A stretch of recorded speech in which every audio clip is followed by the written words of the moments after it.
আসসালামু আলাইকুম ওয়া রাহমাতুল্লাহ। এক কালেমায় রুটি রুজি, এক কালেমায় ফাঁসি। এই গজলটি আপনারা সকলে হয়তো বা শুনেছেন। কেন এ কথা আমি বললাম, আপনারা বিষয়টা খুব ভালো করে বুঝতে পারবেন যে কেন বলেছি। দয়া করে যদি পুরো ভিডিওটা শোনেন তাহলে এমন কিছু তথ্য পাবেন যেটাতে আমরা যে কত খারাপ একটা জাতি সেটা আপনারা হাড়ে হাড়ে বুঝতে পারবেন। আমাদের জাতীয় পতাকা বদলে ফেলার এক ভয়ানক দাবি উঠেছিল 5ই আগস্টের পরপরই, এক মাস পরে এরকম, যে জাতীয় পতাকা আর জাতীয় সঙ্গীত এই দুইটা নিয়ে বেশ সরগরম হয়ে গিয়েছিল সেই সময়। যে 5ই আগস্টের পরে শুনেছি বা সামাজিক যোগাযোগ মাধ্যমে আমরা এটা সকলে দেখেছি। নতুন করে আমরা কি দেখতে পাচ্ছি আমাদের জাতীয় পতাকা আর জাতীয় সঙ্গীত নিয়ে? পাঠ্যপুস্তকের প্রথম থেকে পঞ্চম শ্রেণী পর্যন্ত আমরা বাংলা বইতে আমার বাংলা বইতে ওদের যে বইটার নাম আমার বাংলা বই, যেখানে প্রথম দিকেই থাকতো জাতীয় পতাকা এবং জাতীয় সঙ্গীতের বেশ কয়েকটি লাইন। সেখানে জাতীয় পতাকার আকার মাপযোগ এইটুকুর একটা নির্দেশনা বা হিন্টস বা একটা বৃত্ত আকারে দেখানো হতো এবং একটা জাতীয় পতাকা থাকতো। কিন্তু দুর্ভাগ্য হলো সত্য যে, এবং অকাট্য সত্য যে 2025 সালের বইতে জাতীয় পতাকা এবং জাতীয় সঙ্গীত চলে গেছে একেবারে বইয়ের পেছনে। এই জাতীয় পতাকা নিয়ে একজনের জীবনও চলে গিয়েছে। ইস্যু ছিল ওইটাই, জাতীয় পতাকার অবমাননা, সেটা নিয়ে কিন্তু একজনের জীবনও চলে গিয়েছে। সেই জাতীয় পতাকা যখন বইয়ের প্রথম থেকে শেষ পৃষ্ঠায় যায় তখন সেটাকে আপনারা কিভাবে মূল্যায়ন করবেন? আমার ওই গজলটার অর্থ কি আপনারা বুঝতে পেরেছেন? আশা করি বুঝতে পেরেছেন। আরও আগাই সামনে বুঝতে পারবেন। এই জাতীয় সঙ্গীত এবং জাতীয় পতাকাকে স্পর্শ করার দুঃসাহস কেন দেখানো হচ্ছে? এই যে জাতীয় পতাকা এবং জাতীয় সঙ্গীত প্রথম দিক থেকে শেষে নিয়ে যাওয়া হলো, এর কোনো ব্যাখ্যা সংশ্লিষ্ট কর্তৃপক্ষ এবং কর্তৃপক্ষের কর্মকর্তা কর্মচারীরা কেউই দিতে পারেনি বা চাচ্ছে না বা ধারে কাছেও আসতেছে না। এনসিটিবি এর চেয়ারম্যান তিনি এ বিষয়ে কোনো প্রকার মুখই খোলেননি। সাংবাদিকরা তার কাছে গিয়েছিলেন, তিনি এই বিষয়ে কোনো প্রকার মুখই খোলেননি এবং অন্য কোনো কর্মকর্তা মুখ খোলেননি বা একজন আর একজনকে দেখিয়ে দেয়, আমি না ওনার কাছে যান, উনি না তার কাছে যান। পাঠ্যপুস্তক পরিবর্তন, পরিমার্জন এবং বা সংযোজন যে সমন্বয় কমিটি, তার একজন ঢাকা বিশ্ববিদ্যালয়ের অধ্যাপক রাখাল রাহা তিনি বলেছেন, প্রতিটি বিষয়ের পরিবর্তন এবং পরিমার্জনের জন্য আলাদা কমিটি কাজ করেছে, এটা আমার একার সিদ্ধান্ত নয়। এর জন্য শিশুদের, উনি আবার বলছেন যে এটা যে পেছনের দিকে গিয়েছে, এর জন্য শিশুদের দেশত্ববোধ কিংবা আত্মপরিচয়ে কোনো প্রভাব পড়বে বলে আমি মনে করি না। উনি যে কথাটা বলেছেন তাতে ওনার আমি প্রশ্নটার উত্তর দিই যে, রাখাল রাহা সাহেব, আপনি তো অধ্যাপক, তো ওটা যে প্রথমে ছিল, আপনি বইয়ের যে ফর্মা, আমি একজন অ্যাজ এ রাইটার, একজন লেখক হিসাবে আমি জানি যে বইয়ের যে ফর্মা, সেই ফর্মার আপনি কোনো না কোনো জায়গায় তো রাখছেন, কিন্তু শেষে রাখলেন কেন? প্রভাব পড়বে না, আমরা এটা জানি, আমরা ওটা বুঝতে পারতেছি যে আপনি প্রভাব পড়বে কি পড়বে না, আপনার উপর পড়েনি, বাচ্চাদের উপর পড়বে না আপনি বলছেন, কিন্তু আমাদের উপর তো প্রভাব পড়েছে। আমরা এটা তো নেগেটিভলি নিয়েছি যে আপনার যুক্তিটাই থাক, আপনার যুক্তিটা প্রথমে যে বিষয়টি দীর্ঘদিন ধরে বইয়ের প্রথম অংশে ছিল, সে বিষয়টি আপনি শেষের অংশে দিলেন, কেন দিলেন? এই প্রশ্নের উত্তর কি আপনার কাছে আছে? প্রভাবের বিষয়টা পরে থাকে। জাতীয় পতাকা প্রথম থেকে শেষে দিলেন, এতে কি জাতীয় পতাকাকে অবমূল্যায়ন করা হয়নি? জাতীয় পতাকা নিয়ে তো কত ঘটনাই ঘটে গেল, একজন মানুষের জীবনও চলে গেল, আরও কত কাহিনী হলো। এই জাতীয় পতাকা কি প্রথম থেকে শেষ অংশে দেওয়াটা অবমূল্যায়ন নয়? আপনি আবার সগৌরবে বলতেছেন এটা দেশত্ববোধ, শিশুদের দেশত্ববোধ কিংবা আত্মপরিচয়ে কোনো প্রভাব পড়বে না। কিন্তু আমাদের তো দেশত্ববোধ, আত্মপরিচয়ে প্রভাব পড়েছে, আপনাদের হয়তো বা পড়েনি।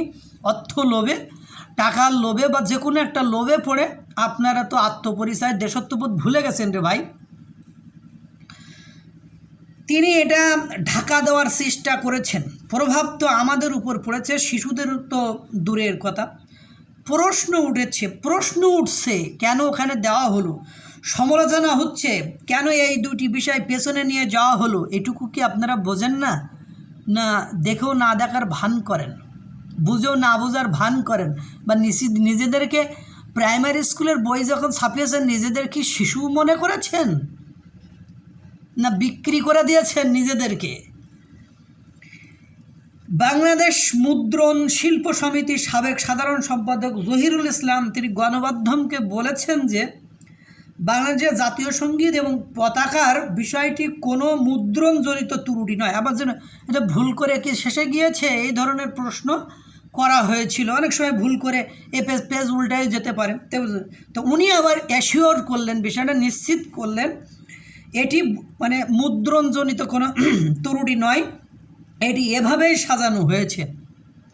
তাহলে আমরা কি ধরে নিব? এটা না দেওয়ার মানসিকতা থেকে ওখানে কি চলে এসেছে যে আপনারা দিতে চাননি, ওই মানসিকতা থেকে কি ওখান থেকে চলে এসেছে?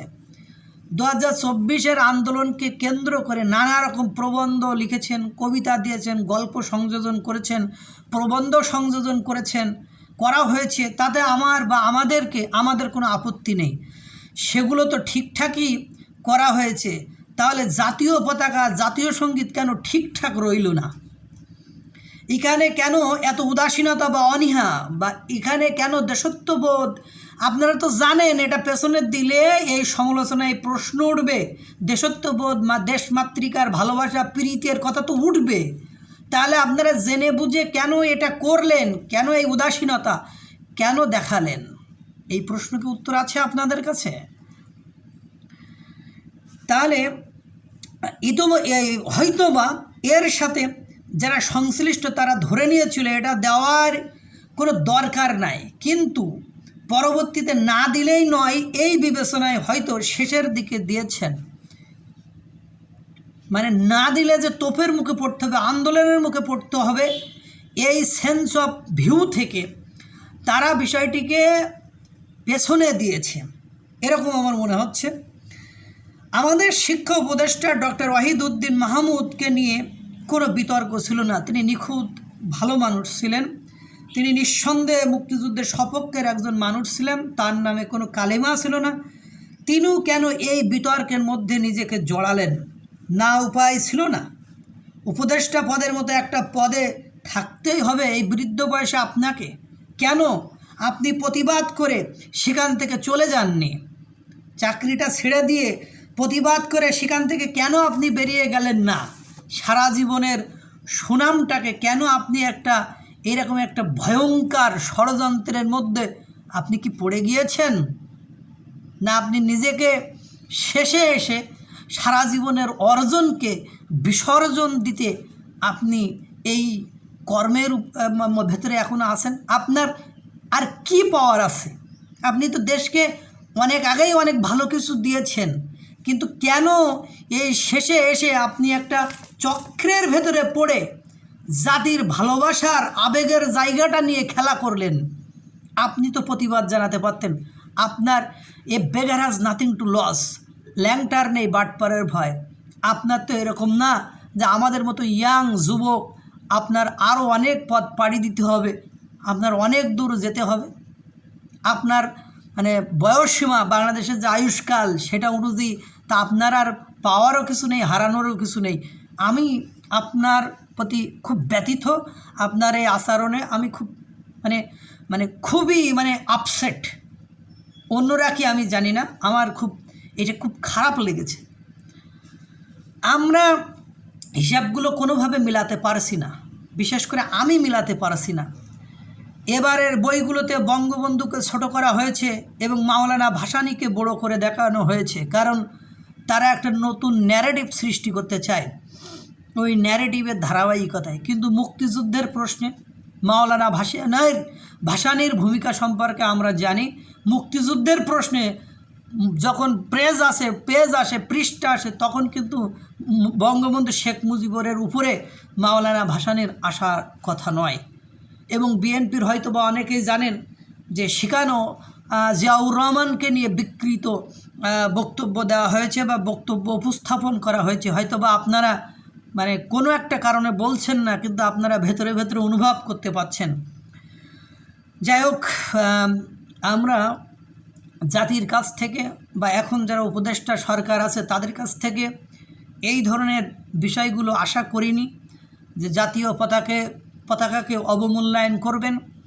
আমি গতকালকে জেডাই খান পান্না সাহেবের, মুক্তিযোদ্ধা জ্যেষ্ঠ আইনজীবী জেডাই খান পান্না, উনি বলেছিলেন মিজানুর রহমান আজারির ওয়াজ মাহফিলে লক্ষ লক্ষ লোক হয়েছিল, সেখানেও নাকি জাতীয় পতাকার উপরে কালেমা লেখা। উনি বলছেন আমি আরবি পড়তে পারি না, কিন্তু আমরা জানি ওটা কালেমা লেখা পতাকা উত্তোলন করেছেন। এটা কি জাতীয় পতাকার অবমূল্যায়ন নয় বা অবমাননা নয়? উনি একথা বলেছেন, আমার এটা কথা নয়। কিন্তু কথা হলো জাতীয় পতাকাকে এভাবে অবমূল্যায়ন করা কতটা যুক্তিযুক্ত হয়েছে, এটা জাতির বিবেকের কাছে আমার প্রশ্ন রইল। এবং বিশেষ করে ওয়াহিদুজ্জামান স্যারের কাছে আমার প্রশ্ন রইল, কেন আপনি শেষে এসে অনুরোধে ঢেকে গেলতে যে আপনার জীবনের উপর এভাবে কালি লাগালেন? কেন আপনি একটা নির্দিষ্ট মহলের কাছে খারাপ হয়ে গেলেন? আল্লাহ তাআলা সকলকে ভালো রাখুক, সুস্থ রাখুক। আসসালামু আলাইকুম ওয়া রাহমাতুল্লাহ।